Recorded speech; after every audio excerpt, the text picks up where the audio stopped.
the Republic of Cameroon has been the question in the minds of so many Cameroonians, especially Anglophones, who think that after having had the first President Amadou Ahidjo was a Francophone, and now His Excellency President Paul Biya, who also is a Francophone, some persons think that it is time for Cameroon to also be ruled by an Anglophone, and who should that person be is going to be one of the topics for tonight's edition of Prime.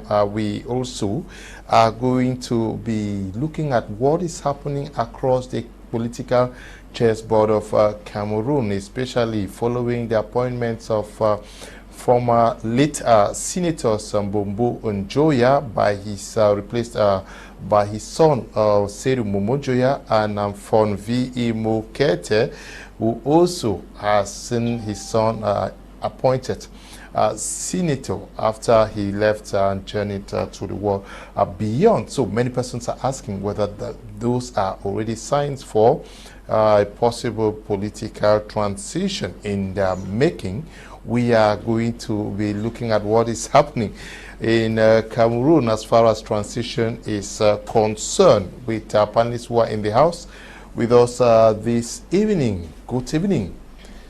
You're welcome to Prime on my Media Prime Wednesday's edition, the 6th of April 2023. We are in the company of Dr. Ako John Ako, who is a lecturer and a very active member of Cameroon Civil Society. We're glad to have you. Yeah, Mr. Leonard, pleasure once more again.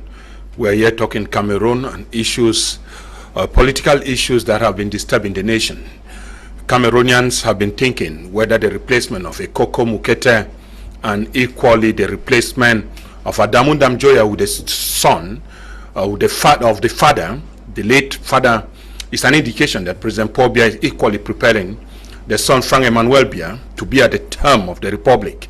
But to that extent, many Cameroonians still remain wondering why the election of Nyar Jifenji has equally made rumor that he was elected the president of the Senate before becoming reappointed after his mandate. Does that not invalidate such a candidacy for such political options which the ruling party has been mingling Cameroonians with? Okay. That the president of the Senate was appointed or was voted president at the expiration of his mandate and reappointed after that for a new mandate.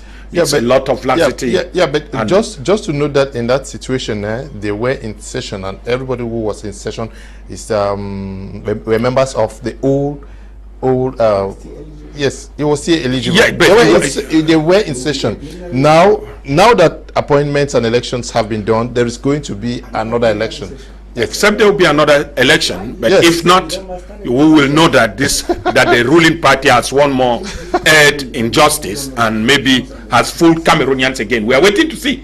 I know there is a bureau every new legislative year, yes, but I don't know whether there will be a second bureau in one legislative year. Okay, we also in the company of Stephen Mwambo, who is a political observer in Cameroon, coming on Prime for the very first time. Good evening and welcome. Good evening, Mr. Ndio. I'm really happy to be here.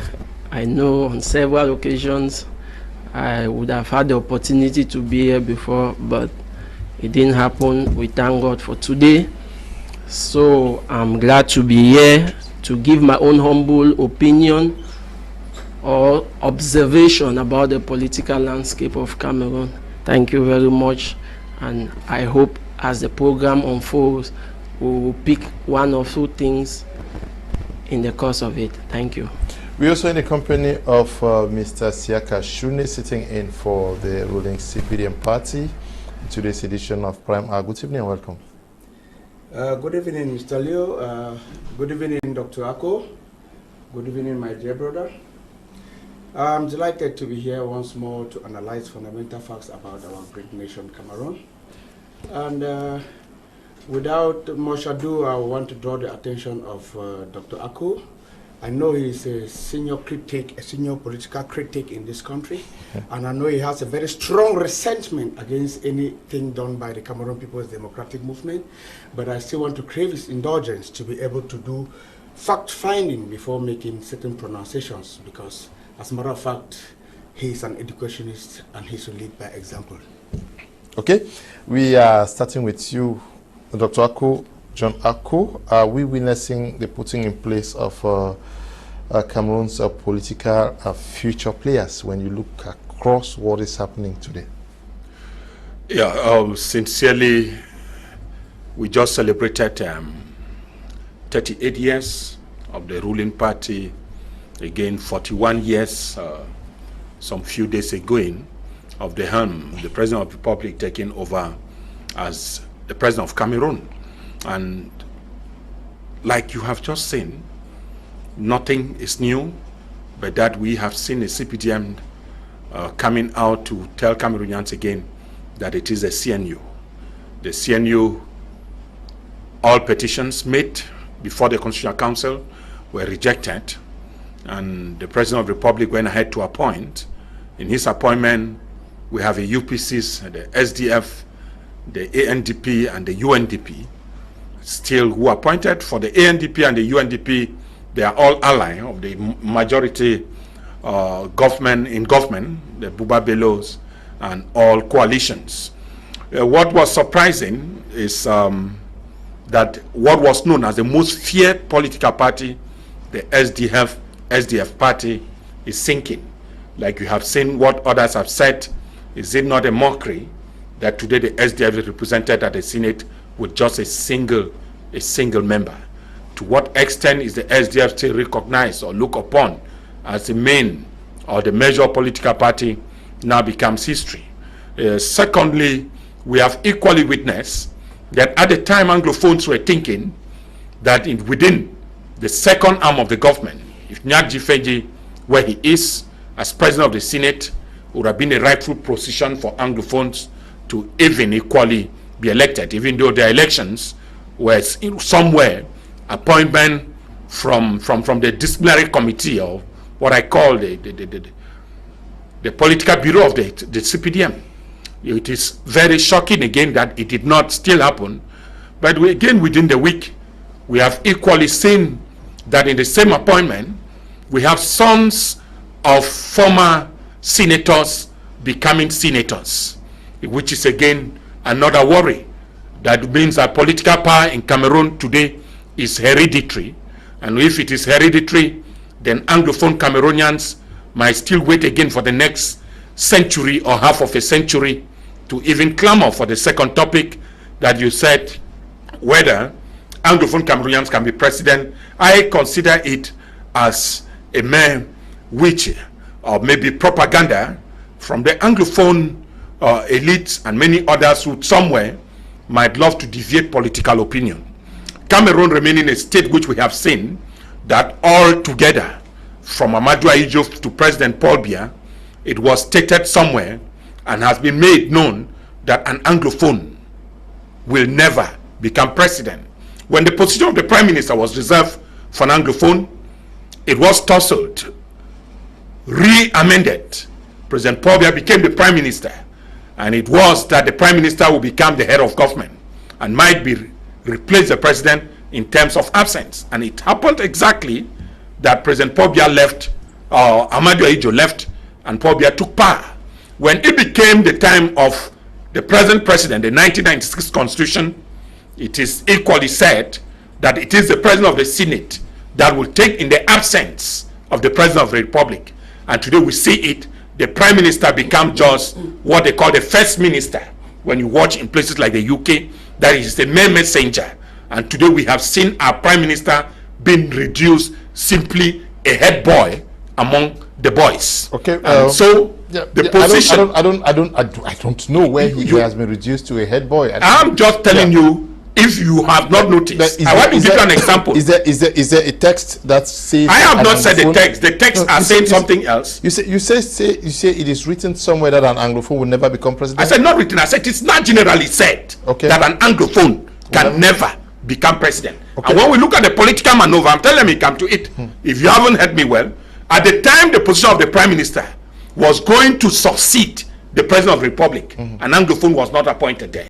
At the time, we are thinking that the Senate is the second arm of the government. It has become a place for others. And Anglophone have been relegated even to the fourth rank, because you equally tell me that the chairman of the, I would call the Commercial Council, the Supreme Court, in these places we're looking if an Anglophone can hold such a position. So where this new euphoria, where is this new feeling that an Anglophone can become president? A lot have thought, and they are saying, you imagine that the head of state confirmed in the Paris Peace Forum that they tried assimilating and it has never worked. Meaning the policy of assimilation is even known at the highest level of the state machinery.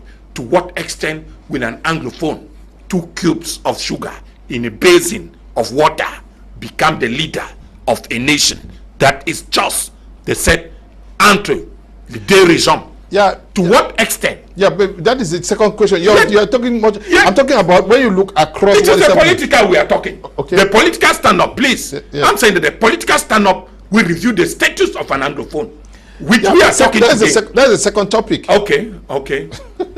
Yes, when you look at what is happening, can we deduce from the happenings across Cameroon that there is the setting in place of those who are to take over power today? Mr. Leo, I would like to begin by saying that as parents, I'm a father. I have children. I love my children to take over from where I will end. And it's natural. It's natural. You know, there is this tendency that we want to take politics as if it's a different thing altogether. Politics is a career for some people too. Just like somebody is a plumber, an electrician, an engineer, and they want to train their children to follow suit what they are doing. If they are doing well, then they would like their children to follow them too. So it's the same thing with politics. Now, it doesn't come as a surprise for anybody who has been following the CPDM. I am not a sympathizer, I'm not a member of the party, but I am a political observer, and I know from what has been happening over the years. The president has been there for over 4 decades now, and if you see his policy, he is one of those very faithful persons when it comes to his allies. If you are his ally, that's why we have ministers who have been there, and they are there, they keep remaining there. But that's his decision, it's his party, it's his policy. So I don't see any surprise in the fact that the children of his allies, or like Mbobonjoya, who is of late from Mokete, the children coming up is no surprise to me. The problem is, what do the Cameroonian people do to shake the status quo of the ruling CPDM party? What is happening is what the CPDM does regularly. The appointment of Mbonjoya and Mokete is no surprise. It's no surprise at all to me.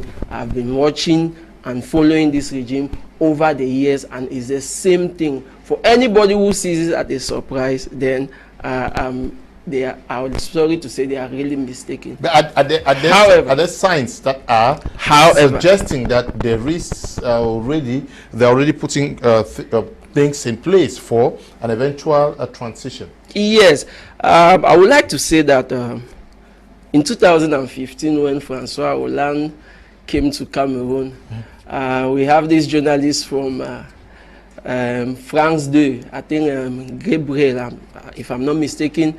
He asked the president about 2018 elections, and he was asking if the president would consider taking his retirement and have his deserved rest.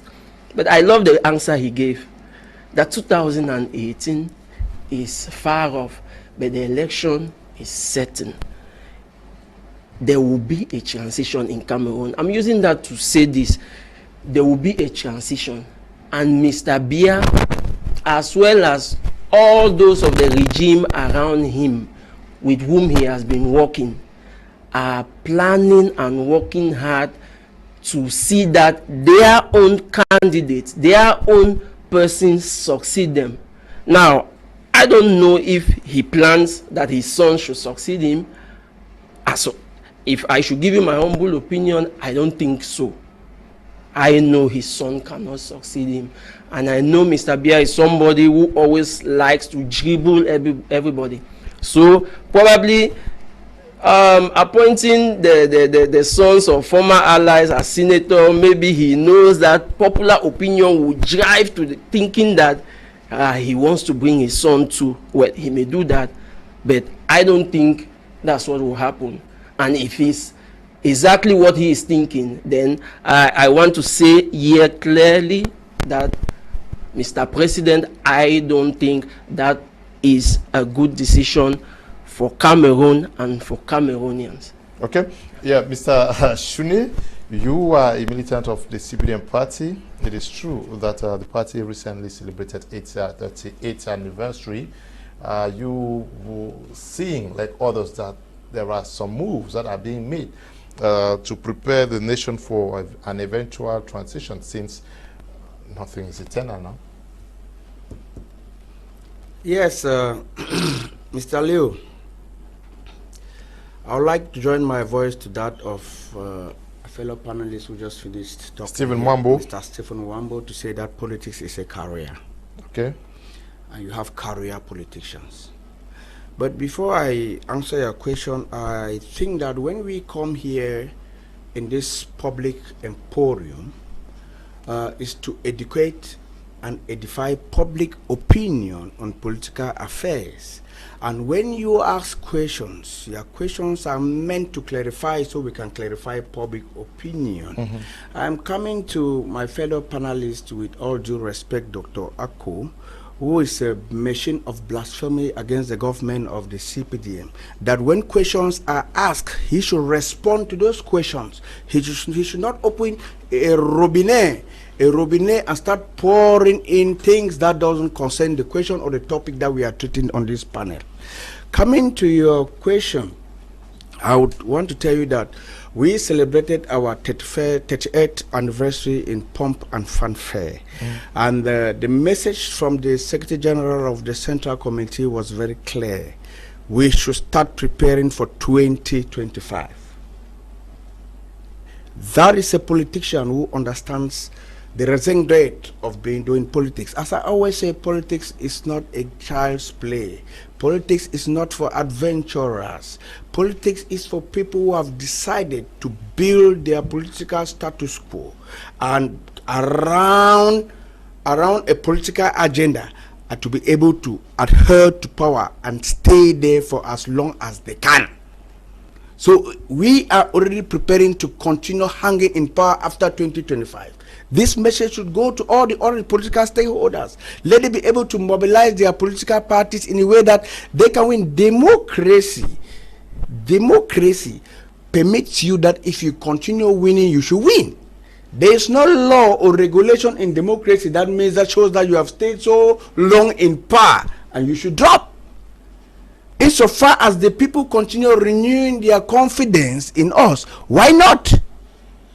As a matter of fact, as I've been hearing a lot of hullabaloo about Frank Biya, Mr. Biya handing over power, I think the CPDM party is one of the most structured political institutions in Africa, after the ZANU-PF of late Robert Mugabe and the ANC of late Nelson Mandela. We fall within the three most strongest political institutions in Africa. I mean Africa. It means that we know where we are coming from and we know where we are going to. In terms of administration, in terms of regulation, it is very clear. In the CPDM, it is the national president who is the natural candidate for any presidential elections. And unless we call a Congress, the political bureau of the CPDM or the Central Committee decides to pick up Frank Biya as a candidate to replace President Biya as national president of the CPDM, then Frank Biya is not a candidate for the CPDM. Insofar as the CPDM is concerned, and as far as the CPDM is concerned, our national president is our hero, who is no other person but His Excellency Paul Biya, in whom I trust in his clairvoyance. He's a man with vision, a man who is on mission with a very strong vision. And I think that with his vision, he has already put the machinery on play on how we are going to transit in 2025. Okay. But notwithstanding, I think he is still working very strong. And if he decides to still stand in 2025, who are we to say no? Okay. When we look at the structure as it exists today in Cameroon, Dr. John Ako, is it wrong to speculate that preparations are ongoing for a transition? And what is bad even if that was the case? Yeah, one, it is not wrong for preparation to be made at the helm of the state for somebody to come over another, but it will be wrong for us to equally know that the kingdom or the kingdom or the presidency of Cameroon is not hereditary. That one too we need to know. Secondly, Cameroonians, when you read the preamble of the Constitution, you find somewhere that every human being, all Cameroonians are born equal in dignity and in right. And again, that equally gives an idea that all Cameroonians have the possibility of becoming the leader. When Mr. Shuneh just voiced or vomited what he had in him, I asked if within the party he cannot be a candidate for the presidency, and if he tells you within his opinion that President Paul Biya is a natural candidate, the question I may ask him later is if after President Paul Biya the CPDM party will die. If he can't confirm that, then there is no need they are doing at that party. There is no need we calling it a party. We should better know that it is a king and that the king will die with his kingdom.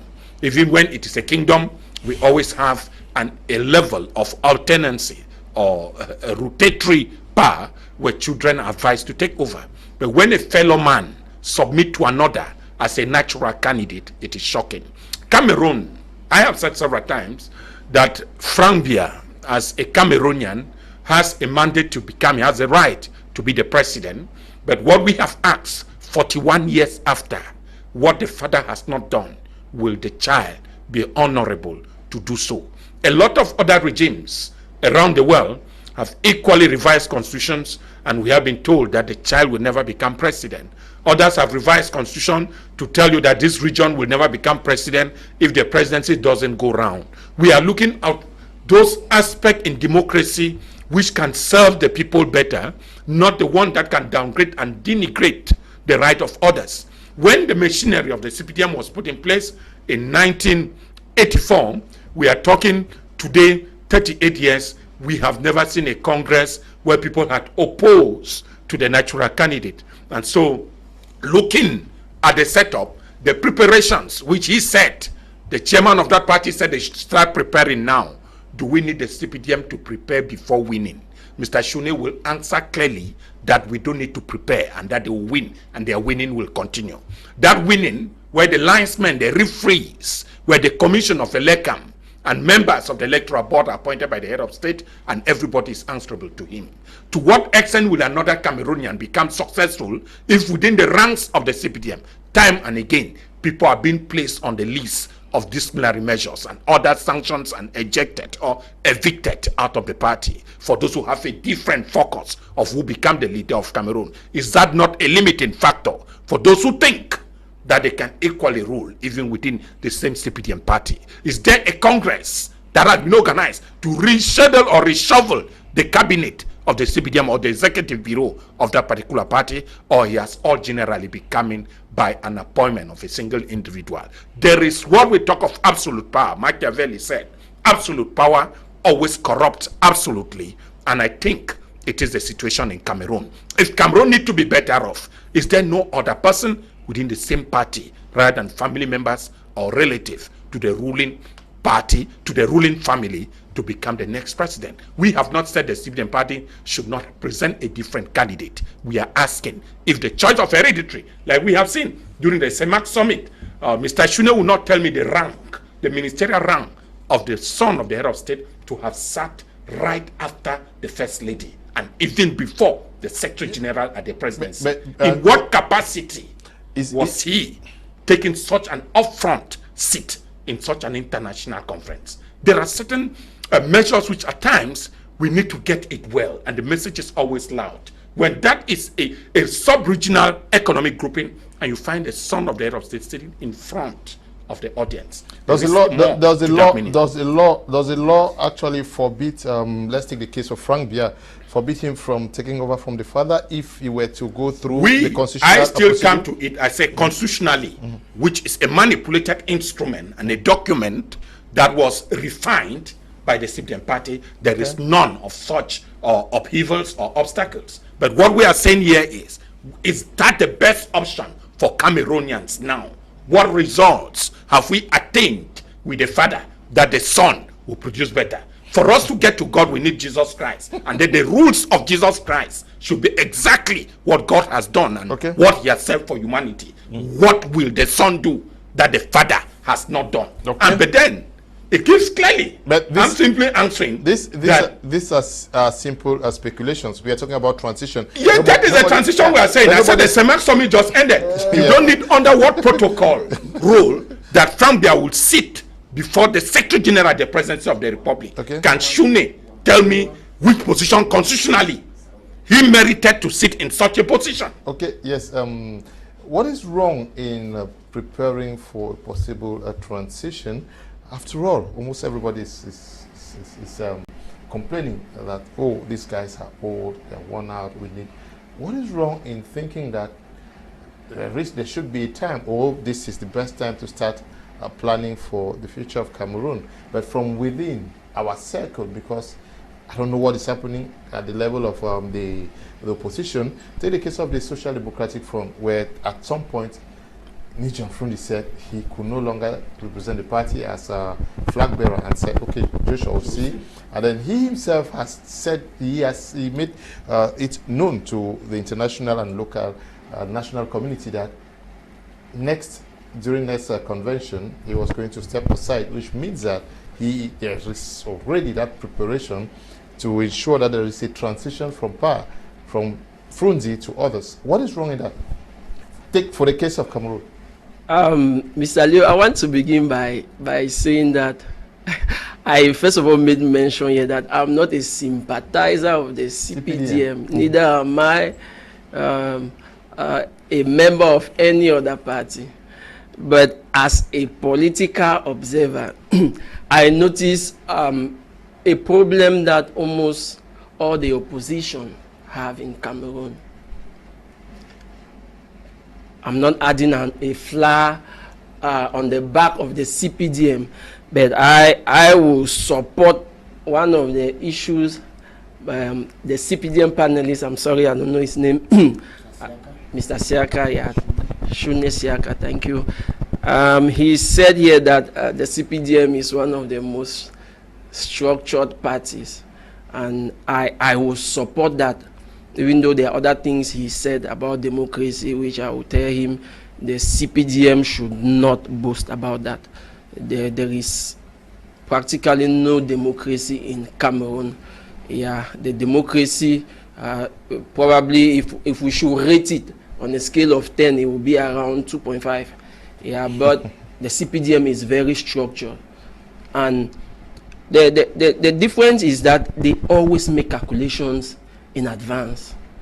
Now, I usually say this: if you observe clearly, the CPDM does campaign all year round. When it's Mr. Biya's birthday, ministers will move to their regions, they'll move to their villages. Yeah, I would like to use ministers because they carry an extra portfolio. They are not just militants, but they are also ministers. You know, when a minister comes to the village, you know the prados that will follow, you know the food that will enter, and all of that. So when it's his birthday, they are there. They will make noise. The CRTV will. The propaganda machinery, it's always on. When it's the party's birthday, they are there. When it's 11 February, The president will obviously give a speech on the 10th of February, and the next morning they have to sell out his message. When it's 20th May, they are there. When schools are about to open up, to reopen in September, you have ministers, you have directors, you have, you know, almost every civil servant who has a rank is CPDM. So they will move around to give books and all of that is campaigning. But the opposition, I think they don't take note of this. That they want the image of the party. The CPDM wants the image of the party to like be in front of you at any moment. You wake up, you see them, you put TV channels on, you see them, they want you to know about their presence. But what does the opposition do on the contrary? They are arguing about Frank Biya. We are sitting here, we are talking about Frank Biya. Should an opposition be talking about that? Yes, they should be concerned about that, but they should be putting in place strategies to also see that since Mr. Biya must be succeeded, because he is not going to live eternally, he is not immortal, he is not a spirit, he is a human being, and of course he's fading away, age is catching up on him, but he will not be there eternally. So what does the opposition do? They are supposed to put in place their strategies, but if you want to go to the SDF, maybe they are fighting amongst themselves. You want to go to the MRC, they are talking about their president élu. You want to go to the PCNR, they are talking about some very trivial issues. Whereas this is time, and Mr. Liu, I want to say this, and I have been looking at this for about 2 or 3 years now. I don't think the transition in Cameroon will happen in 2025. I see it next year. Okay. Because I believe Mr. Biya is somebody who will always pass from the other corner you never expected. So an opposition should be thinking that what if Mr. Biya is resigning tomorrow? What if he's resigning tomorrow? There is absolutely nothing wrong in preparing for transition. They are politicians. It's their career. That's what they want to do. That's what they have dedicated their lives to do. So the Cameroonian people and the opposition are supposed to build momentum in the direction of counteracting the plans that the CPDM has. So there is absolutely nothing in planning for a transition. But I am hoping that we will not sit quiet and then the CPDM may be rebranded, because I feel it will be rebranded. Like the CNU moving to the CPDM. I don't see the CPDM remaining the CPDM after Mr. Biya. I think that he is the figure that is keeping all of those heavyweights around him. After him, I'm not sure the CPDM will exist. If it does, good and fine. If it doesn't, but I see a rebranded CPDM or the CPDM taking over if the opposition or the Cameroonian people does not decide to wake up from slumber, because we keep complaining. I was talking about democracy earlier on, that we had 6 million plus registered voters in 2018, and barely 2 million voted. But if you walk the streets of Douala, you hear the complaints that people are giving. And we know the population of Douala, I think it's about 1.5 million, 1.6 million at the moment. So it means that the 2.5 million that voted does not represent the vast majority of Cameroonians. And so the concern of the Cameroonians should be something that is not only spoken of, but actions are taken to ensure that when Mr. Biya will be leaving, they should be well positioned to take over. And I am talking as an English, as an Anglophone. When I talk they, I am specifically referring to the Anglophone people, because this is an open check for us to succeed Mr. Biya when he leaves office. So there is absolutely nothing wrong to plan for a transition, whether the CPDM, whether the SDF, whichever party. It is politics and it's a career. Thank you. Now let's look at the party as it is today. Mr. Shuneh, you are of the CPDM. You see the President of the Republic, the President of the Senate, and that of the National Assembly. Do you think this is just time enough to start planning for an eventual transition? Or, like you said, as President Paul Biya is the natural candidate, we shouldn't even think about such. Like he said in an interview he granted, I'm sure, more than 15 years ago, where those were not things that were he thought of. He was talking about Dufa, no? He says, no, Cameroonians arrive, they will know what to do and when and how to do it. Mr. Leo, any structured political party is supposed to have a minimum a 5 years development plan. Okay. And true to tradition, the Cameroon People's Democratic Movement is a party that works with time.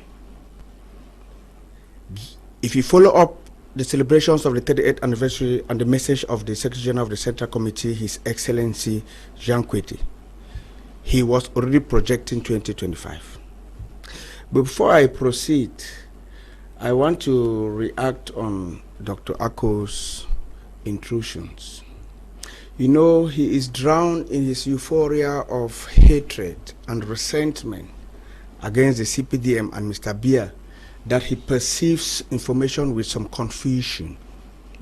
I said that the president of the CPDM is the natural candidate for any presidential elections. And I concluded by saying that as of this actual status quo, Mr. Biya is the president, and so he is our natural candidate. Means that if we have a Congress tomorrow and Frank Biya is decided upon as the national president of the CPDM, then he will be the natural candidate. Or if the Congress, by error or by design or by divine intervention, puts me as a delegate and I attend it and decide to put in my candidature and becomes the national president of the CPDM, I will be the national candidate, natural candidate to stand in any presidential elections. That is what I said. Then I want to make you understand that, as we earlier said, the CPDM is a political machinery. Let me substantiate how implanted the CPDM is, in this country. In the National Assembly, we have 180 parliamentarians. In all elections, we put in candidates in all the constituencies for the 180 candidates. I begin to wonder, since the creation of the SDF, they have never even managed 80 candidates out of the 180, which means that they are not ready to govern. We have political parties and politicians who come and say, politics is not managed in TV plateaus. It is managed in the field. And when it comes to field work, the CPDM is the master of field work. Look at the UNDP. If you kick them out of noon, their story is over. UDC, not UNDP. The UDC, you kick them out of noon, their story is over. The UNDP benefited from the boycott of the SDF in the early 90s, in the late 90s, and covered and had parliamentarians all over the national territory. When all the other political parties came back on the ground, they went back to their backyard in the north. I'm saying that when it comes to the machinery of political implantation, the CPDM covers Cameroon's national territory, and CPDM works as an institution, and we have career politicians in the CPDM who sit and planify for the future, and we educate. We have a school of political education in the CPDM that is headed by Professor Elvis Ngolingole, where we teach our militants how to militate, how to do politics like politicians, not opportunists who come and think that they want to join politics because they want to benefit one thing or another. In the CPDM, our militants are career politicians. So we are saying that we have anticipated political management in this country for the next 30 years, and we are doing everything possible to cling to power in the next 30 years, not even 2025. Okay, you are doing everything to into power. Yes, but that is also politics. You take it and you would not want to give it out. So now, what according to you should the opposition be doing? Because what we are talking about here, seemingly is happening within the CPDM party. He says that they have a 5-year plan. Strategically, they are working on how to, I don't know what I should say, redefine themselves and meet expectations from across the board. But what should the opposition themselves be doing at this juncture, as well as the civil society? Because if they themselves don't get prepared, these other guys are going to replicate themselves in the younger generation and stay to power, like what he is saying. How should the opposition carry themselves alongside the civil society to also position themselves for an eventual transition or power taking in Cameroon? Yeah, Mr. Leonard, there is something I would like us to know, and Mr. Shuneh Siaka has been reaping fatly and bigly from the ruling party, and what he will not tell you here. Secondly, he has failed to tell Cameroonians that the party he called the CPDM, which he said is well grounded, seated, and managed as an institution, is in fact, inherited institution. That the CNU was replaced by the CPDM, and somewhere he is not telling Cameroonians again is that everywhere there is a government office, the office is considered a CPDM office, and that is what gave the CPDM the national planning which he's talking about, well seated and politically. The governors and ministers and members of the CPDM. You find even officers of the law and order who are equally members of the CPDM. You even find government institutions that are used as secretariat and offices of the CPDM that he is aware, advantages which other ruling or political parties or oppositions don't have. You need to tell us that the territorial ministry is the ministry for the CPDM, and the Minister of Communication communicates and makes propaganda for the CPDM that the opposition parties don't have. Mr. Shuneh should equally know that what is called seasons and career politicians in Cameroon have failed to equally give Cameroonians the reason why CPDM remains in power for 41 years and there are still no light and potable water in major cities. I'm talking of Douala and Yaoundé, that for 61 years we are unable to drink clean water. He's unable to tell us that the machinery and the 5 years economic plan for 41 years, Cameroon does not have sustainable motorways. We are talking of 10 years, Douala, Yaoundé, Otoro, which has not been succeeded or realized. We are talking of Olympic, 10 years, not realized. There are a lot of things. To what extent has Cameroonians been voting? Are the CPDM people ruling or managing government because they are successful? The issue is the laws and the institution in place are made to muscle, to intimidate, to send others to prison for the profit of one being. We have seen civil strike. We have seen civil demonstrations becoming internal prison, life imprisonment for other militants. We need an environment where all players will be given equal opportunity. The opposition in Cameroon cannot be opposition and play a seeming role when the CPDM is in opposition. Somewhere, I have said, for those who are practicing opposition political parties politics in Cameroon, is a total sham. In fact, some people call them common jange groups to lobby for personal interests. And this is what we have, the G35, the G20, who said they are the presidential majority. Mr. Shuneh is aware that in the environment like the one we are, Macron, president of France, visited Yaoundé and told us to our faces that if he was a Cameroonian, a Macron of his type will never be realized in the presence of the electoral laws and political manipulations that have been opposition. What will opposition do? The CPDM will tell you they need a coalition. They need to be working. They are working. We have seen young men like Fabrice Leonard, what they are doing in the field. We have seen people like the MRC. They too, they are going to conferences and seminars. But when the bad day of MRC leader is not celebrated as a national birthday or as a national or public holidays where members take state money to go and celebrate birthday at home, what do you want opposition parties to do? In the presence of finances reserved for the state are used for the CPDM machinery, to which the opposition does not have a similar financial figure. They are given to stay on the small financial budgeting of the state to run a political campaign, which is given in the form of milk at 2 or 3 installments, and you ask how much is such a budget. The opposition in Cameroon was created with the right mind to take over leadership, but the machinery we have had in place, I'm telling you, the liberalization of 360 political groups, even when some come to lobby for personal projects and brandishing to win government contracts. And that becomes a problem, which we said Cameroon is democratic.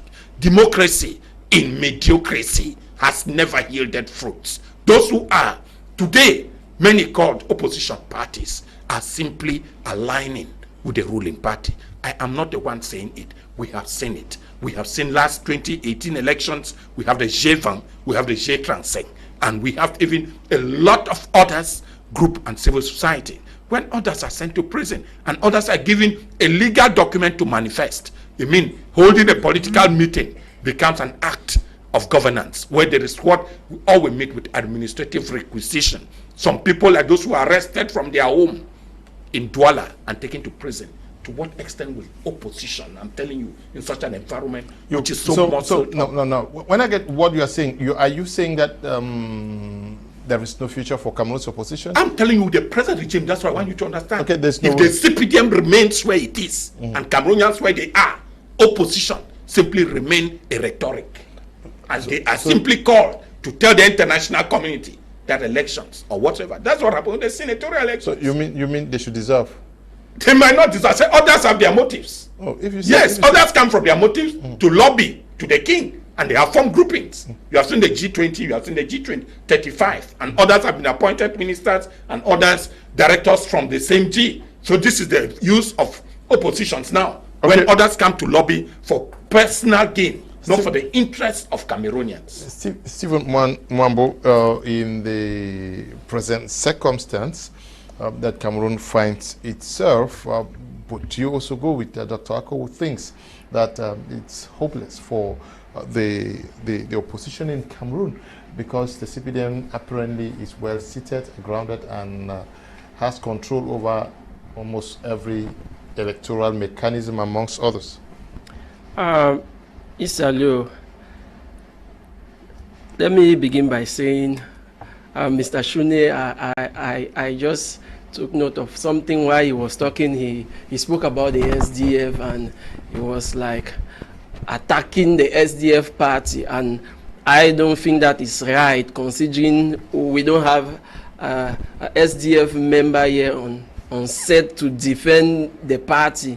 Probably if he had spoken generally, but I kind of saw him like he was attacking the SDF particularly. So I just wish to, it's my opinion. I don't think you should be attacking the party, considering that you are a CPDM member and you're sitting here as a CPDM panelist.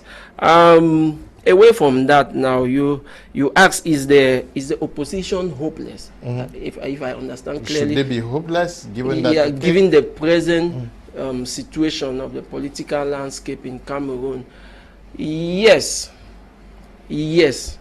and no. Okay. The reason why I say yes is because the CPDM can hardly be differentiated from the government. I made that precision earlier.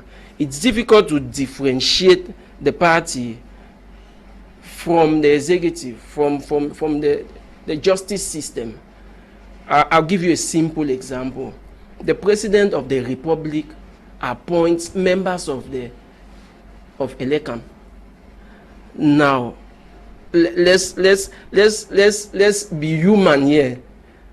Do you think someone who was appointed, and we know how appointments are made in Cameroon, once you are appointed, people will gather in your house, they will sing, they will dance, they will eat. It's as though you have been appointed to go and eat your own.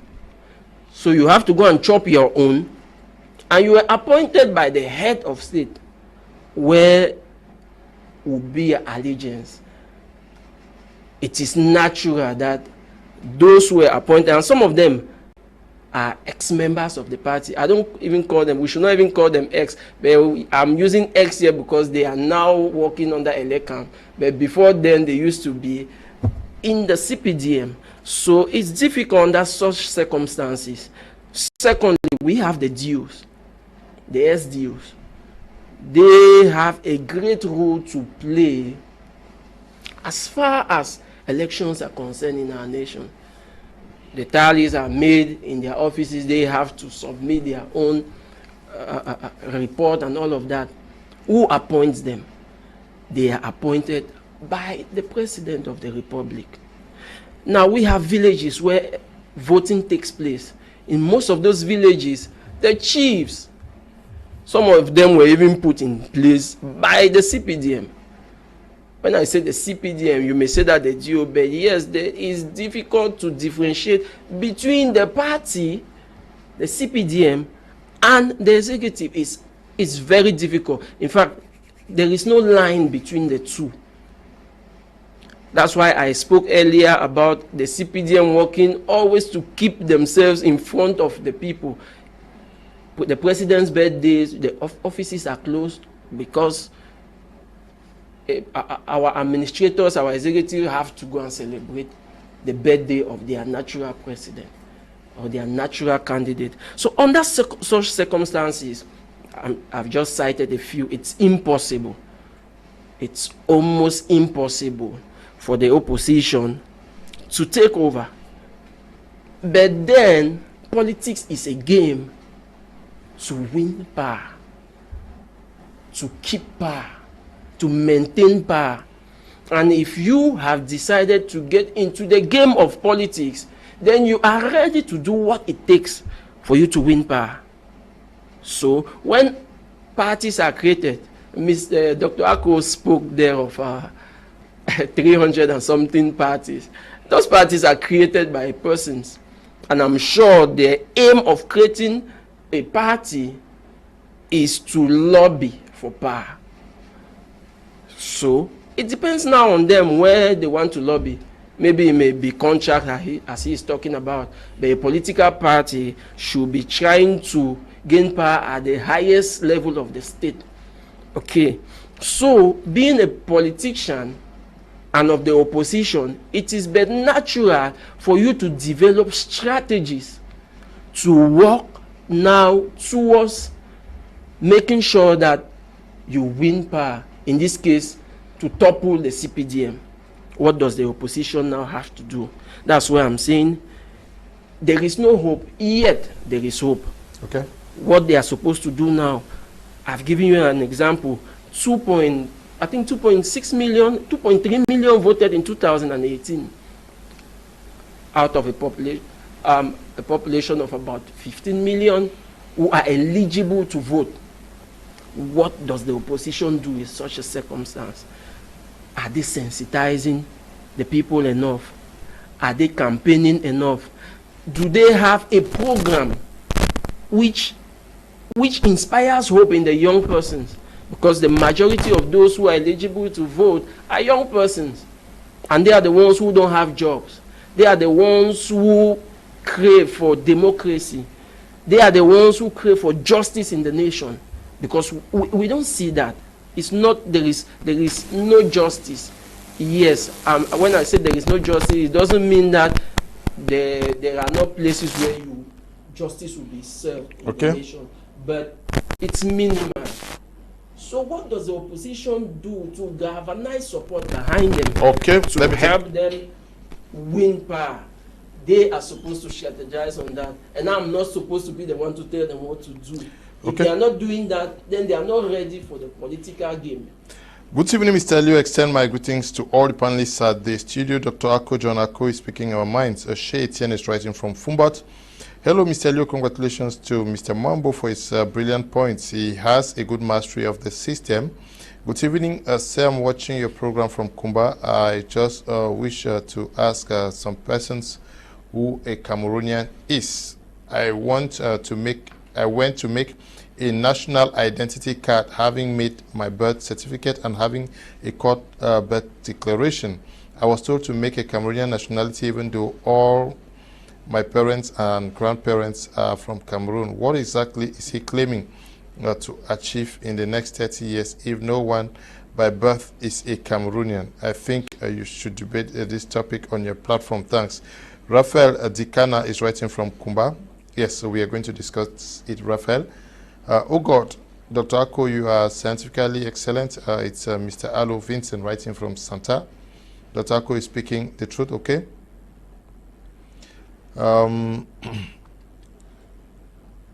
Imagine that 30 opposition parties come together to form one opposition party. Then they all contribute financially, legally, manpower, logistics, ICT, etc., and divide themselves into 3 groups per regions for the 10 regions to better manage the contributed resources. Each group having a target of bringing in only 500 people, voters, to vote for the party, making at least 50 million voters. Then they would surely win almost all elections, including the presidency. Baldwin is writing from Boya. This is a strategy well calculated and developed, which he's selling free of charge to the opposition. Dr. Ako, we are moving straight to our second topic for tonight, which has to do with the question. You want to say something? You want to oppose something? No, I thought maybe I saw Mr. Shuneh clacking. It's like you are changing the topic to Dr. Ako. Without okay. making the round. Okay. Without making the round. Okay, you've not. Yes, Doctor. Yes, but within the political platform, that is the CPDM where you militate, can Cameroonians be confident that the future is within the CPDM? The transition we are talking about here this evening, even if it come from within the CPDM, things are going to be better for Cameroon?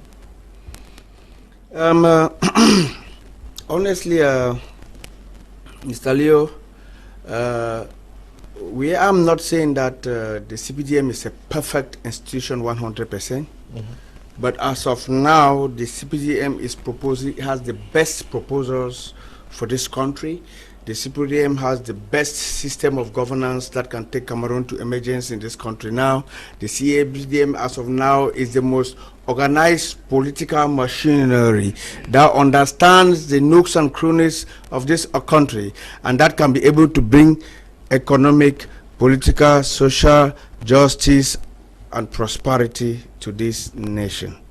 We cannot afford, Cameroonians cannot afford to put their confidence in a political party that is a family machinery that they are not even able to manage themselves. You see, the last person who just contributed there from the messages you are reading is trying to sell the strategy of the CPDM to the opposition. That is how the CPDM works. By the time you come into the CPDM as a militant, the next meeting you must come with 5 people. And when you are coming, you are not only coming, you're coming to contribute. That's what builds the financial power of the CPDM. That's what builds the numerical strength of the CPDM. Some people still believe that politics, when you join a political party, is to come and get money. In the CPDM, you come as manpower, you bring your brothers, friends, and family, and you contribute from your pocket. But because you don't understand this stratagem, I don't mean strategy, it is a stratagem.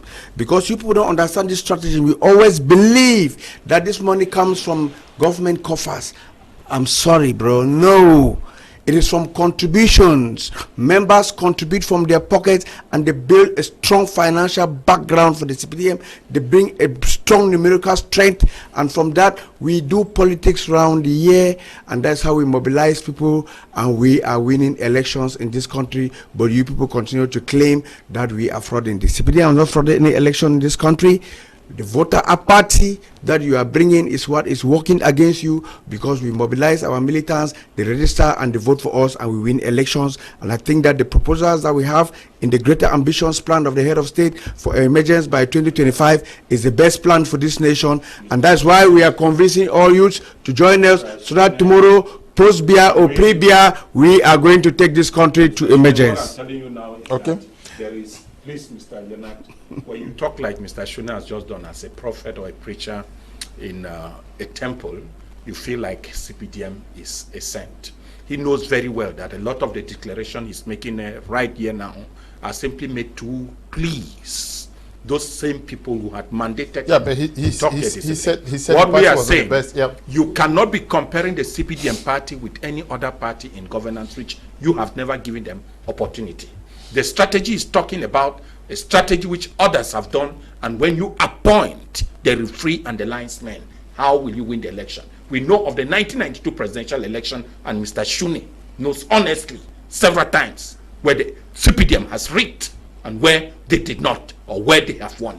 He knows very well that in this present election, even if Cameroonians decided to vote all, the CPDM will win. And that is why I'm telling him, he should not come here and brandage as the most successful party. When he means successful party, before 1990, there was economic crisis. And today we are in Cameroon. One small problem, unemployment, has not been resolved. How successful is the CPDM in giving Cameroonians the opportunities? We just witnessed about 40 or 33 deaths somewhere in the Caribbean. They are Cameroonian. We have not seen the response of the government. I mean, the government of other nations, like it happened in Turkey, send special flight to bring Cameroonians home. We are still waiting to see the government of Cameroon action in bringing Cameroonians who are littering the rivers and the seas in quest of greener pastures. We talk of the responsiveness of the government in economically. We are in the height of economic crisis in Cameroon, with the highest in price of basic commodities. To what extent? As the it's a global crisis. It's a global crisis. It's not all about Cameroon. Dr. Ako, it's a global crisis. You cannot be saying it is a normal, and as it is normal throughout the world, governments are not giving responses to that problem. What I'm saying is, I'm trying to tell Mr. Shuneh that in 1990 he was feeding well that he is feeding today as a common man. Okay. And to what extent can we take the common man to benefit from the same gifts that we had in 1990 under the Green Revolution that fed the whole nation and even some of the Arab nations? Okay, yeah, but just to note that a communique was issued to Cameroonians living in Tunisia who would want to return home, that the government was making arrangements to bring them home. We've seen the case of Guinea and in Tunisia. We are talking of the Caribbean in Antigua. What just happened a week ago? Please. Think well. That is political agent that you think what should cost a Cameroonian to leave his country with 5 million to risk his life in the Mediterranean. Meaning internally, something is not going right. No, is this blasphemy that you preach? When you preach that's what blasphemy you think. against I didn't take the decision when you for promote voters apathy, you are encouraging and dissuading the youth instead of staying behind to work on the nation. There are nations who will not find their children on the high seas. What is happening? Because they don't have blasphemers like you blaspheming the youth to go and die in the ocean. Please, Mr. Leo, if I may just come in there, I am one of those who don't support youths moving out, especially through those risky zones. But I really got offended when Mr. Shuneh was saying people would gather 5 million and they are traveling.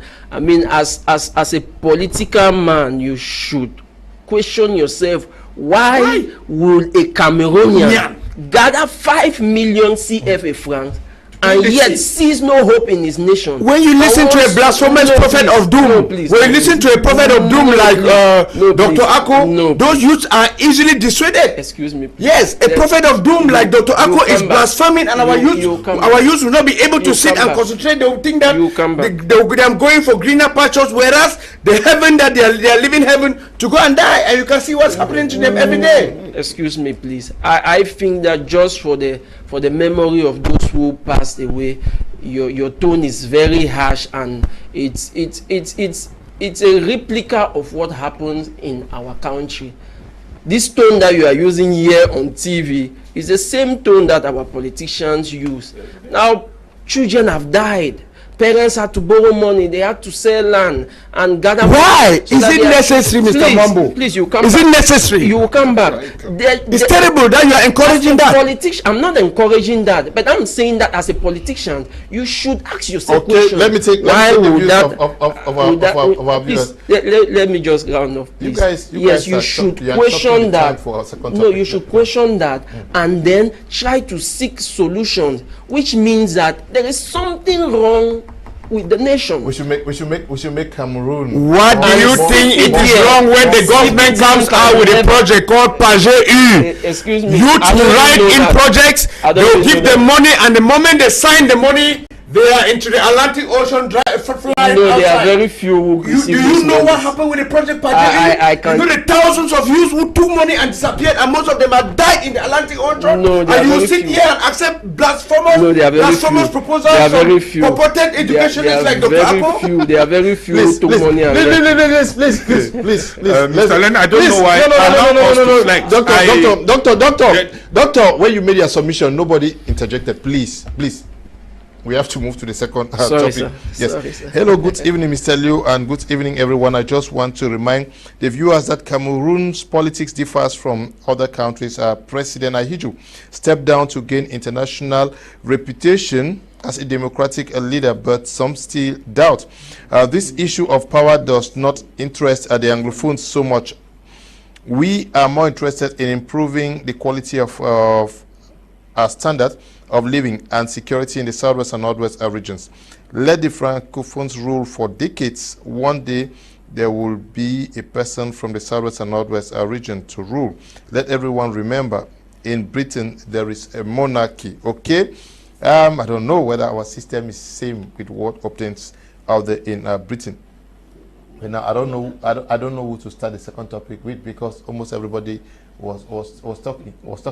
Yes, but Stephen Mwambo, this second topic, actually I got inspiration from a write-up you did. You said, I'll quote all of them. You say the next president of Cameroon will not be President Biya's son. That is what you wrote. You say the next president of Cameroon will neither be a northerner or from the West region. You used the term Bamileke. I do not want to use that term because of we are preaching love, and we will not want to stigmatize specific localities in our country. You say the next president of Cameroon will and can only be an Anglophone, and yes, that person is still unknown. That's what you wrote. You say if this nation has to remain in one piece, after Biya, you want an Anglophone to take over, and that if it is not an Anglophone, let a lady from any region take over. If not an Anglophone, a woman should take. Yes, why do you think so? Mr. Liu, I am a political observer and a patriot. I love my nation and I love my town Buea more than any other place in the world. And as someone who lost his nation, I mean, I think it's one of the greatest blessings that God gave me. I didn't choose to come here. I'm born a Cameroonian, and that's it. I think that every concerned Cameroonian should look at things the way they are unfolding in our nation and be concerned about the future. Now, the ruling CPDM party has been there for almost 40 years, and there are indications that things are not going on well. Now, those of them, we have the Boko Haram crisis in the north, which has taken so much resources and so many lives.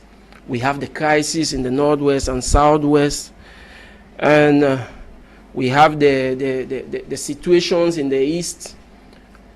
And recently, after the elections of 2018, the political landscape became so much tense with the succession issue. Who will succeed Mr. Biya? And naturally, because the person who was there before Mr. Biya, former President Ahidjo, was of the French speaking zone. And Mr. Biya, who has been there for this length of time I just stated, is a Francophone. And we have a crisis in the Northwest and Southwest, which stems from the fact that people think they are marginalized, whether rightly or wrongly. I come to the conclusion that with the 2018 elections, where the MRC party is claiming victory, and we saw the tension in this nation during that period up to now, we have artists who are being banned, they are not accepted to perform in Europe. We have embassies that were being broken. We had Professor Maurice Kamto, who even said in the deliberations and the commission, I think in 2018, he was talking about if he could be born a Bamileke, a Bulu, sorry, if there was maybe, let me paraphrase him, a concours to write and become a Bulu, a Beti, he would have done so. You see that the rift between the West, I called it the Bamileke, not like for prejudice. Is because that's one of the biggest ethnic groups in Cameroon, and you know, with the economic power that they have, it is important for them. They feel it's their own time to take over. And the Bulus, the Betis, also want to conserve power because they see the people from the West as they are coming there to fight them. They are coming there to make up for what they did not have in the past. Now we have also heard so many big political guns in the North who have made statements that power will be returning to them after President Biya. And we have people still within the Betis and Bulus who they are clans, they say, is this person that will succeed? And I ask myself, if Mr. Biya leaves power today, and it's not an Anglophone who are the neutral people in all of this argument, they are the persons that don't really argue, or the other camps are hardly considering. If you put a Bamileke or somebody from the West, would the people from the center, the South, would they accept him? The North, they say after Mr. Biya, it's their turn. They need to conserve back power. Would it be easy? So I see a situation of chaos after President Biya, because he is the only figure that unites all the political heavyweights in the nation. From the West region, he has people who support him, from the North, from the center, from the Anglophone regions. So the best choice, and which is merit, because the Anglophones actually came to join their brothers to form a united nation, a reunified nation. I think it's now an open opportunity for an Anglophone to take over after about 65 years of the French-speaking majority ruling the nation. It's time for an Anglophone. And what would that do if an Anglophone comes in? First of all, that will reduce the tension in the Northwest and Southwest at the moment, which is taking away lives. And we all know, I'm from Boya. We all know what is happening in our regions down there. It's so terrible. So an Anglophone is in a better position to calm even the extremists, if I may call them that, the secessionists. I think some of them, with an Anglophone coming in, they will like, okay, we'll see to how if you work. At least the Anglophone too will be welcomed by every other sub-region. Because they hardly fight against us. The problem is amongst themselves. So I think it's time for an Anglophone. But I think most importantly, that Anglophone is not known. Because when you start saying an Anglophone, there are so many people who will be citing people. They will call the Agbobalas, they will call the Fundi, they will call the Joshua Osi, they will call the names. I don't see any of those persons, because none of them I don't see any of them with the capacity to lead Cameroon and unite every faction. So I feel there is somebody somewhere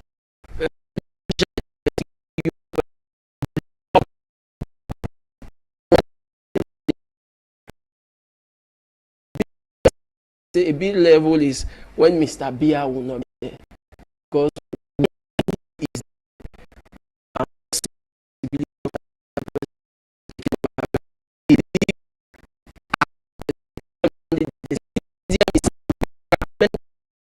I'm telling you today, the day Mr. Biya will announce that he's no longer candidate in the CPDM, you will have at least 5 fractions of the CPDM. Some of them will join the MRC, some of them will form their own parties, some of them will join a candidate in the north, some of them will join the CPDM. It's only Mr. Biya who is that unifying figure around all of them. Once he leaves, the CPDM will be fragmented. And the Anglophone people who have a huge population have a great opportunity to have an Anglophone as president and pacify the minds of so many and reduce the tensions and the crisis we have in our nation. Okay. Mr. Shuneh, do you also think, like he is saying, because he has painted the situation of Cameroon, a lot of tensions? We have seen persons from the north who says that we are waiting for power to return. The guys from the west region say we have played the observer role for so long, it is time for us to grab. And then the guys of the south actually want to retain power, to say that this thing now belongs to us. Is he right to think that, okay, that community of persons that should broker and ease tensions amongst Cameroonians should be an Anglophone? Mr. Le, I'm deeply flabbergasted and embarrassed by what Mr. Mwambo has been saying here. I'm beginning to wonder whether that's the manifesto of which political party. That's the manifesto of which political party? Where are you? You are putting yourself in which context? In the context of democracy that you clamored for and Mr. Biya gave? As a matter of fact, Mr. Biya took over this country when we were in a one-party system in the early 80s. And in the early 90s, there was this political upheaval and clamor for multipartism that Mr. Biya granted. And there was a platform, permit Milan, and there was a platform now for political parties to compete on a democratic platform. And it is on that democratic platform that we have been competing up to today. I begin to wonder that whether politics or democracy has become religion, where we put emotions inside. As a matter of fact, democracy has nothing to do with tribalism. Whether things with power has been in the north, we should send it to the south, it should go to Anglophones and come to Francophones. I don't know what are you preaching? What are we talking about? Is this the democracy that we want to institute in this country? We are saying that that's the manifesto of which political party? If you ask my humble opinion as a bona fide member of the CPDM, I will say that if there is any qualified Anglophone that we can push forward to stand as a presidential candidate for my party, I will do my utmost best. But I will not, because you can only become president under the canopy of a political party, of course, that submits you into the elections. Yes, but I don't concur. I don't concur with but I think what he's trying to say is that he is a political observer. There are political parties actually that are existing, like you said, the CDU actually operates in the known. You are the one who made the analysis that the NUGP actually is camped in the Adamawa. Yes. And then we have which other party? When you look at PCRN, they won lastly in the Sanaga Maritime and around Ezeka. Yes, littoral and center region.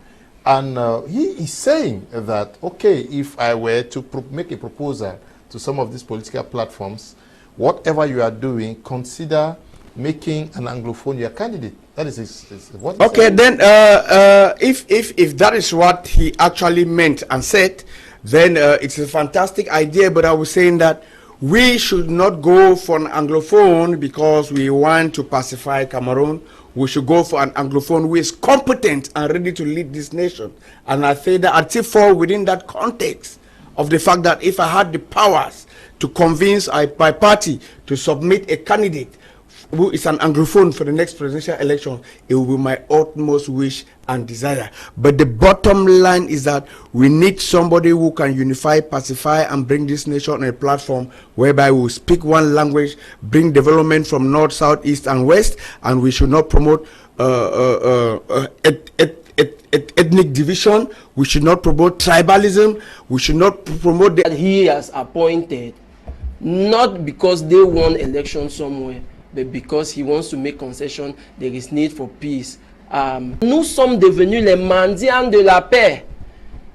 That's beggars of peace. And whatever can be done to achieve peace, which I'm sure he will want to be remembered for, whatever should be done, if putting in, supporting an Anglophone, because Dr. Ako made mention of the fact that the Anglophones are being sidelined. So if the President of the Republic could put his weight behind an Anglophone, as somebody who preached that he has become a mendiant de la paix, beggar of peace, if he can do that, same as President Ahidjo chose him over 3 of them.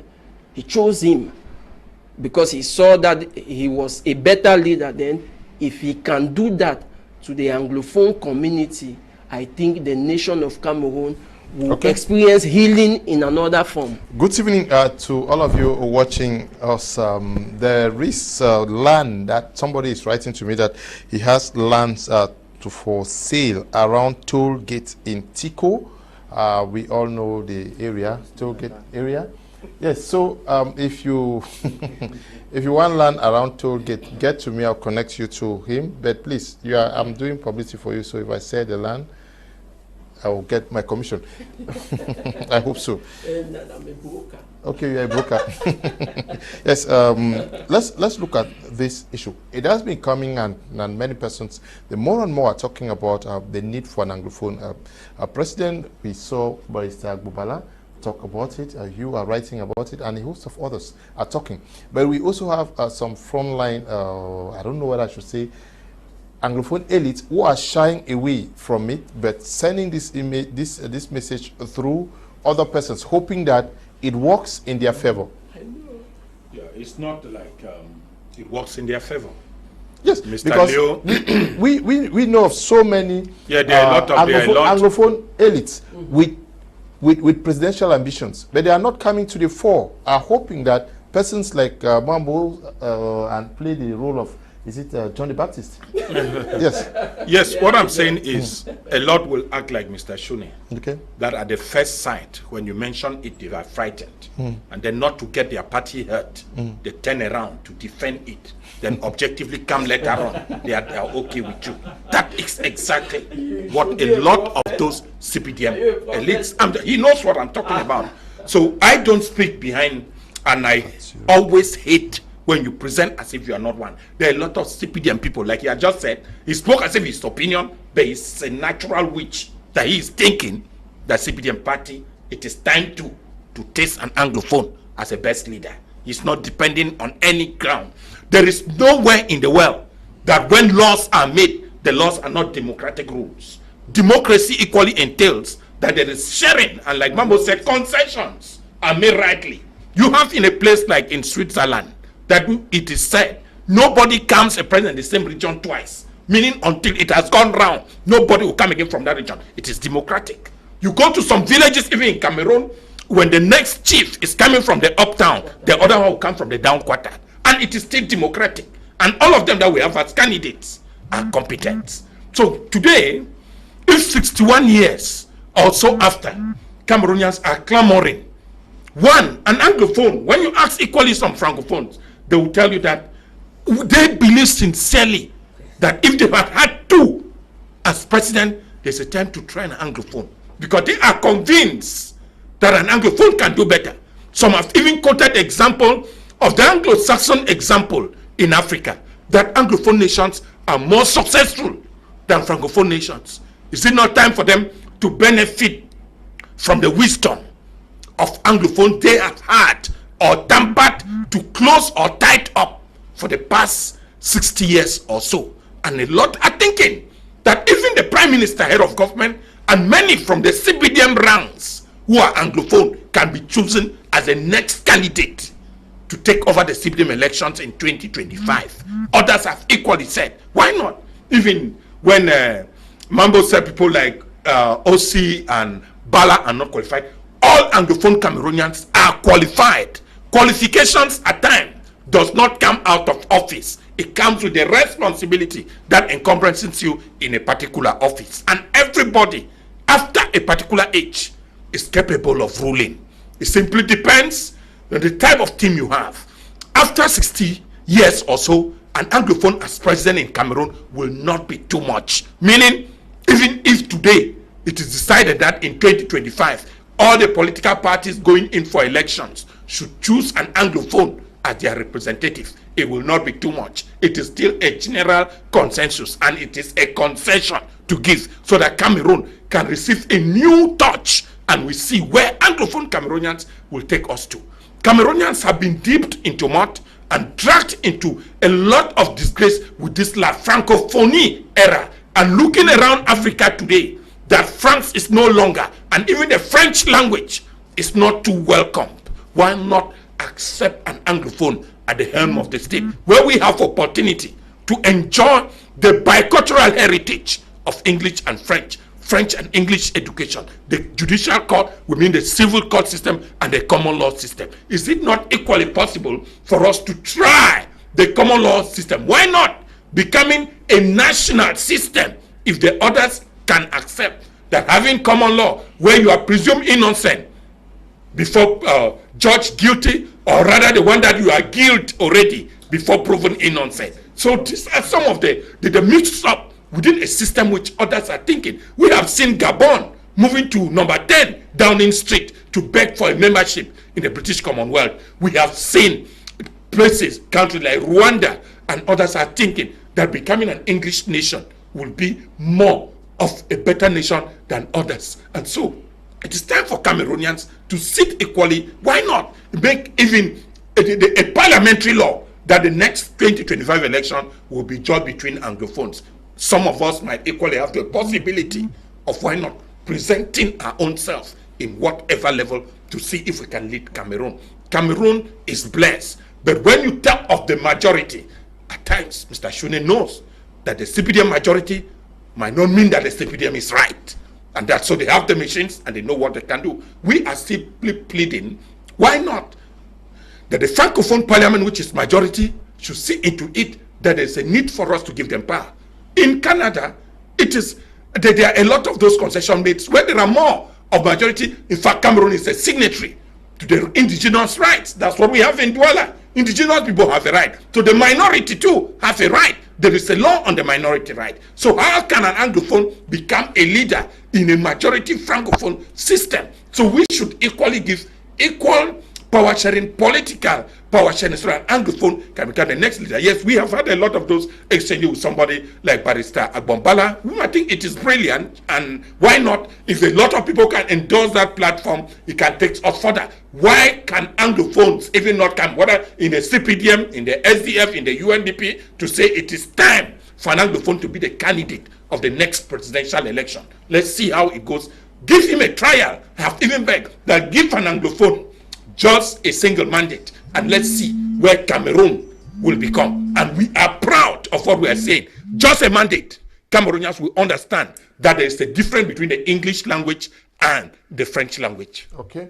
In the worst case scenario, Mwambo, you think that a lady should be given the opportunity to rule this nation? Why? Yes, Mr. Liu, like I told you, the best option for Cameroon as far as transition is concerned is an Anglophone.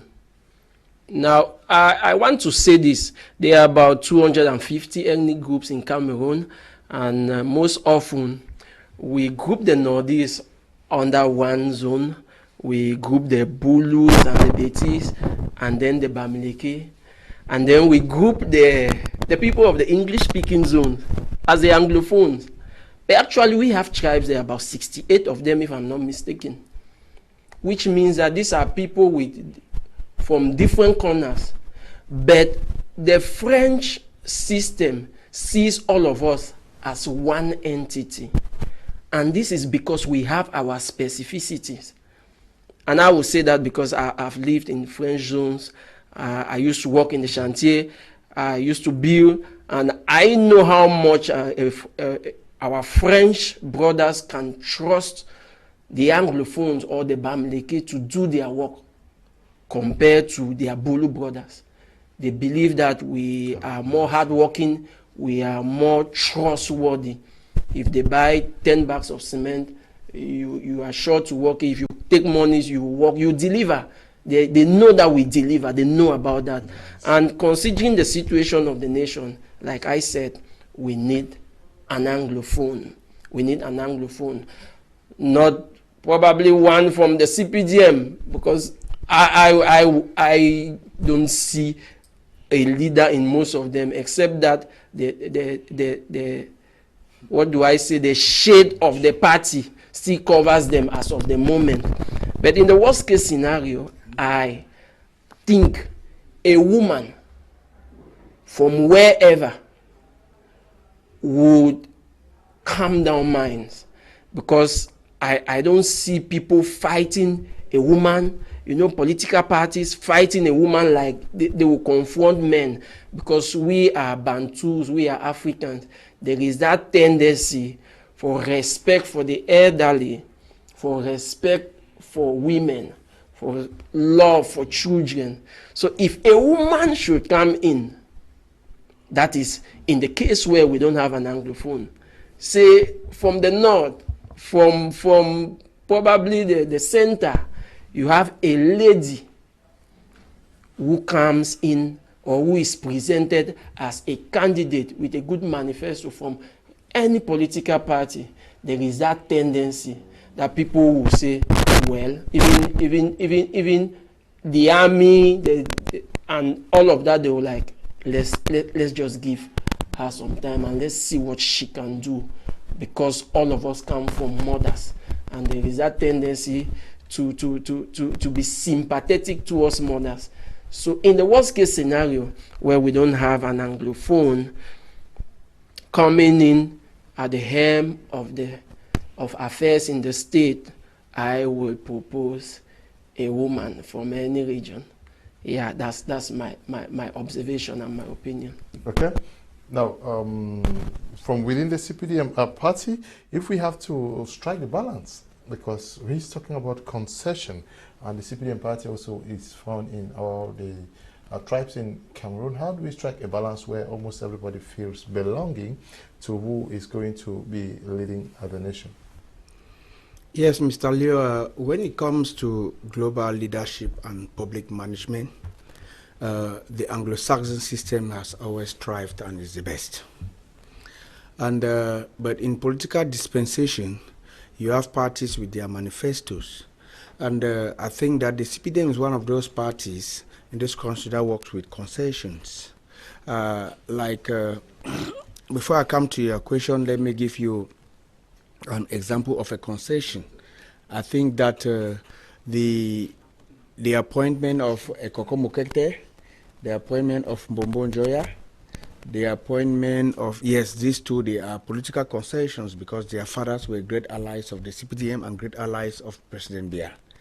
And I would want to crave the indulgence of the head of state, His Excellency Paul Biya, and trusting in his clairvoyance that as our party is preparing for 2025, let us also be looking into some concessions to see how we can get a competent Anglophone who can be able to lead this country in this period of chaos and upheaval.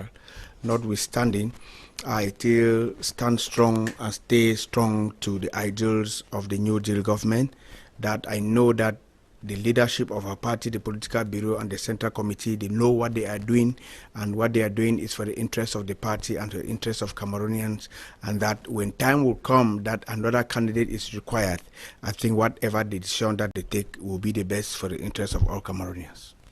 Okay, It's going to be the best but is this also a time to look beyond the ruling CPDM party, but also look into the Social Democratic Front, the CDU, and these other parties that are operating this? Yeah. Yes, Mr. Leo, you imagine. Yes, you imagine. That is my first proposal. That is my first proposal. I simply said, if the laws of this nation are honest, it is even a time to tell all political parties and all political forums that it is time for an Anglophone to be president.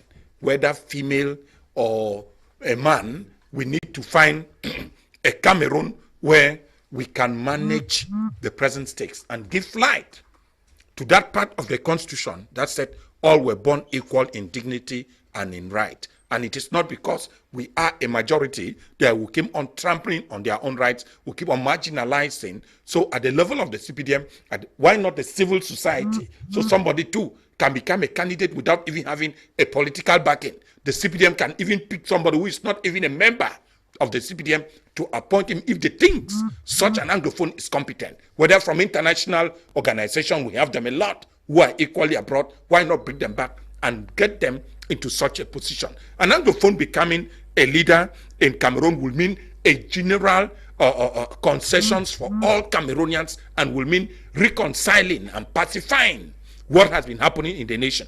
They have never been at the level of the Minister of Defense. They have never been at the President of the National Assembly or the President of the Senate. They have never been at the presidency. So if we can give them the presidency this time, let's just, like I said, give them just the first mandate. People who want to taste, to see who really an Anglophone is. And we are going to fall right behind such a candidate and make sure that he becomes the next talk. He'll becoming the history-making leader of Cameroon. We have never known two. We need just a chance so that an Anglophone can make it proud. Wheresoever it is, like we have been talking, there are a lot of Cameroonians who are thinking that somewhere there is a need for reconciliation between the government in Cameroon and the diaspora. So when in such becomes useful, a lot of Anglophone Cameroonians may be technocrats in the United States, in the United Kingdom, and if we can bring them home, it's going to bring Cameroon a lot, it's going to do Cameroon a lot of good. We are at least happy that a platform like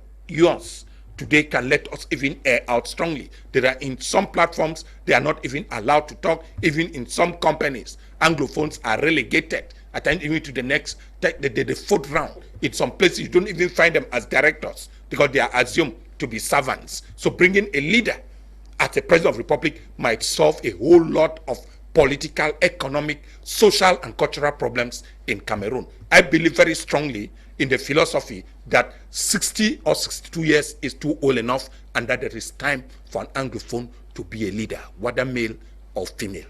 Now, this is what you believe.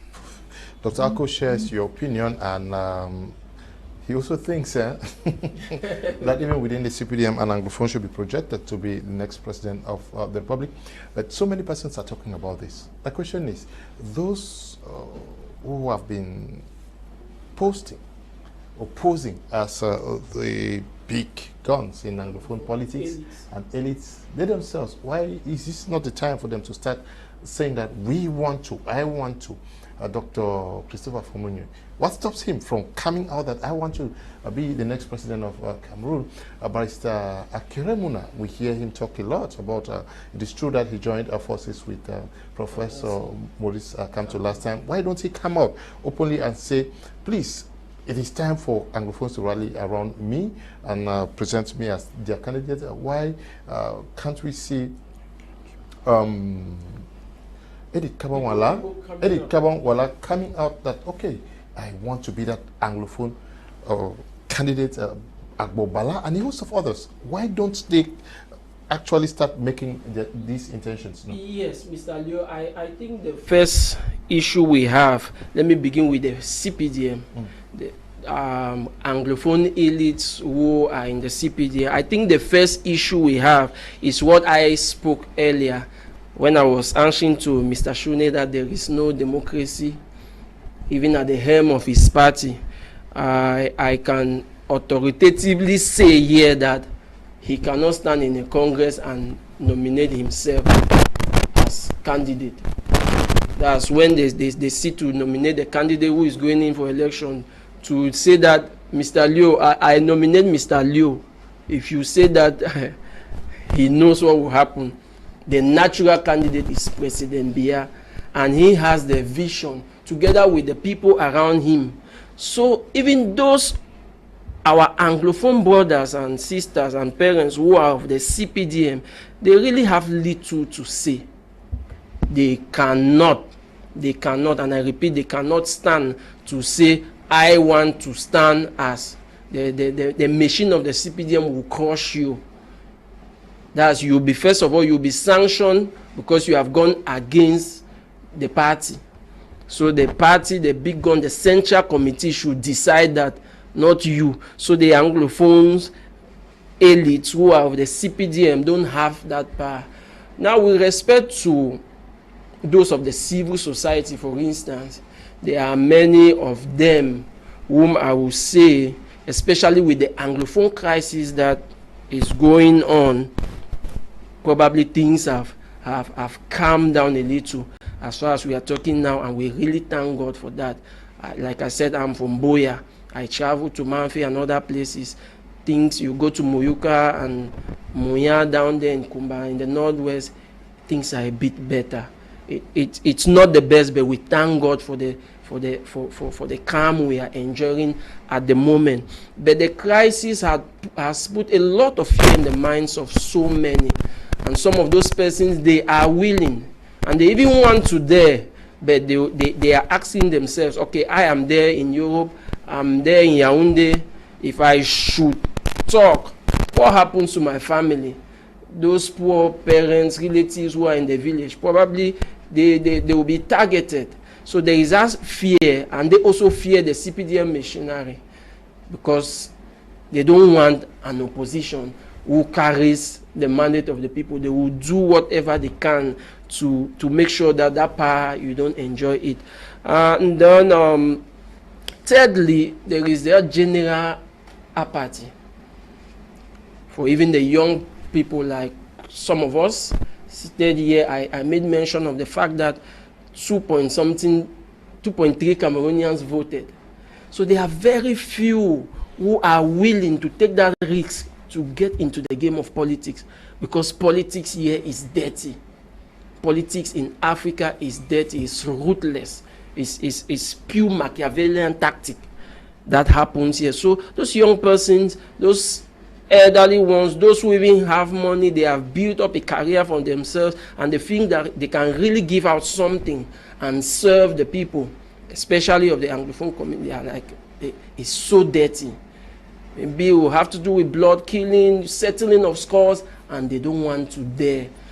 So that's why I said, once Mr. Biya does no longer sit at the helm of the CPDM, we will see a lot of changes that we could never have believed could happen in Cameroon, because he is the person, he is a unifying figure.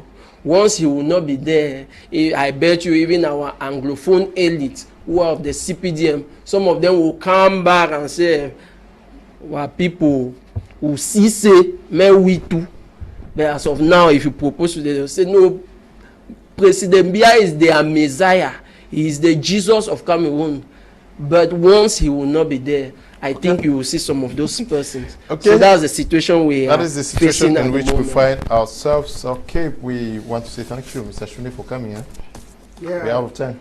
Yeah, thank you. But with your permission, let me challenge this prophet of doom who is prophesying the end of the CPDM. To say that the CPDM is an institution, a well-organized political institution that people come and go and it will stay.